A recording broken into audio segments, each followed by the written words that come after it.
ഓണരുചിയുടെ ഇന്നത്തെ വീഡിയോയിലേക്ക് എല്ലാവർക്കും സ്വാഗതം. അപ്പോൾ ഇന്ന് നമുക്ക് മുതിർന്നവർക്കും കുട്ടികൾക്കും ഒരേപോലെ ഇഷ്ടപ്പെടുന്ന ഒരു വിഭവം ഉണ്ടാക്കിയാലോ? അതായത് നേന്ത്രപ്പഴം കാരമലൈസ് ചെയ്തത്.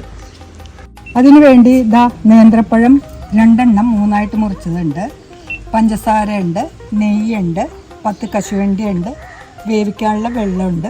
ഇത്ര മതി. അപ്പോൾ നമുക്ക് തുടങ്ങാം. നമുക്ക് ആദ്യം ഈ പഴം വേവിക്കാനുള്ള വെള്ളം അടപ്പത്ത് വയ്ക്കാം. ഇത് വേവാനുള്ള ഒരു 1.25 കപ്പോളം വെള്ളം ഒഴിച്ചു കൊടുക്കാം.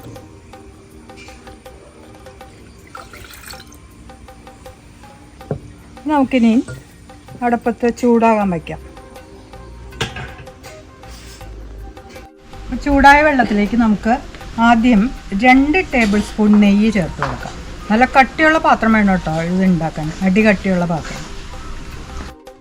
അതേപോലെ 2 ടേബിൾ സ്പൂൺ പഞ്ചസാര. അതൊന്ന് ഇളക്കി നന്നായിട്ട് യോജിപ്പിക്കാം.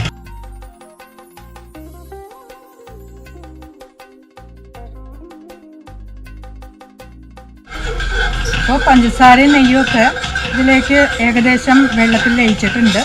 അപ്പോൾ നമുക്ക് പഴത്തിൻ്റെ കഷ്ണങ്ങൾ ഇട്ട് കൊടുക്കാം.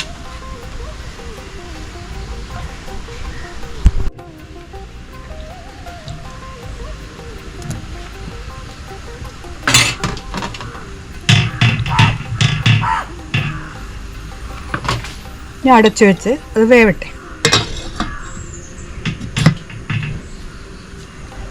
വെള്ളമൊക്കെ തിളച്ച് പഴം വെന്തു തുടങ്ങിയിട്ടുണ്ട്. നമ്മുടെ പഴം കാരമലൈസ് ആയിക്കൊണ്ടിരിക്കുകയാണ്. കണ്ടോ, ഒരു ചെറിയ ബ്രൗൺ നിറമൊക്കെ വന്നിട്ടില്ലേ? അതിൻ്റെയാണത്. കുറച്ച് നേരം കൊണ്ട് ഇത് എല്ലാം കാരമലൈസായി നമുക്കെടുക്കാം.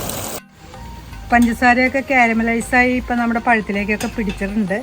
ഏകദേശം ഇത് ആയിക്കഴിഞ്ഞു.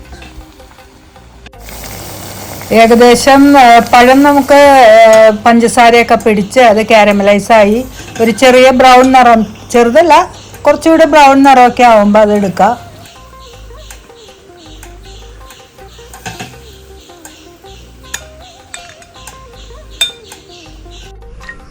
അപ്പോൾ കുറച്ച് കശുവണ്ടി കൊണ്ട് ഗാർണിഷ് ചെയ്ത് ചൂടോടെ സെർവ് ചെയ്യാം.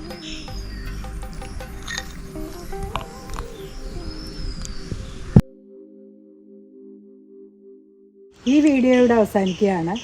പുതിയ രുചിയുമായി നാളെ കാണുന്നതുവരെ ടാറ്റാ ആൻഡ് ബൈ ബൈ.